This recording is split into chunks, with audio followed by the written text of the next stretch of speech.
Luffy வந்து king of பைரட்ஸா இருக்கலாம், ஓகேவா, டெபிள் ஃப்ரூட்டை சாப்பிட்டுருக்கலாம். ஆனா கரேபியன் கடலோட பிரின்ஸ் தெரியுமா? Jack Sparrow, captain Jack Sparrow தெரியுமா? ஜாக் ஸ்பேரோங்கிற ஒரு பெரிய கடற்கொள்ளைக்காரனை உங்களுக்கு தெரியுமா? கேப்டன் சொல்லுங்க.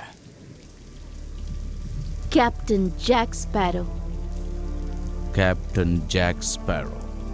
அவனை யாராலையும் மறக்க முடியாது. ஜாக் பண்றது எல்லாமே ஒரு மாதிரி செல்ஃபிஷ்னஸா இருந்தாலும், செல்ஃபிஷா அவன் பண்றான் அப்படிங்கிற மாதிரி இருந்தாலும், ஆனா ஜாக் வந்துட்டு செல்ஃபிஷா கிடையாது. அவன் எல்லார பத்தியும் யோசிப்பான், பட் தன்னை பத்தி அவன் கொஞ்சம் எக்ஸ்ட்ராவா யோசிப்பான். ஜாக் பண்ற எல்லாமே கடைசியில ஒரு நன்மையில போய் முடிஞ்சிடும்.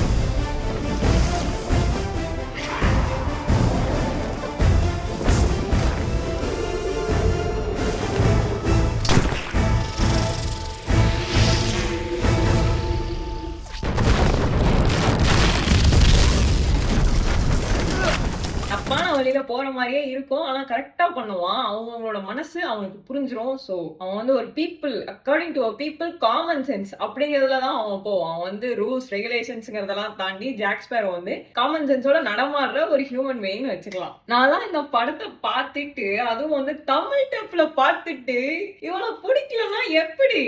அப்படி சிக்குச்சு கடற்கரல இது மாட்டுச்சு. என்னடா வெட்டி பச்சை இறக்கி விடு.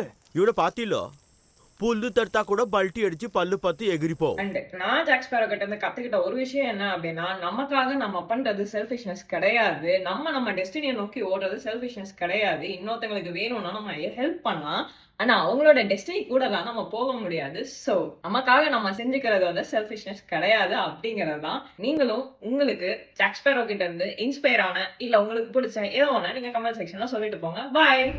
கொஞ்சம் இதோ வந்துட்டேன்.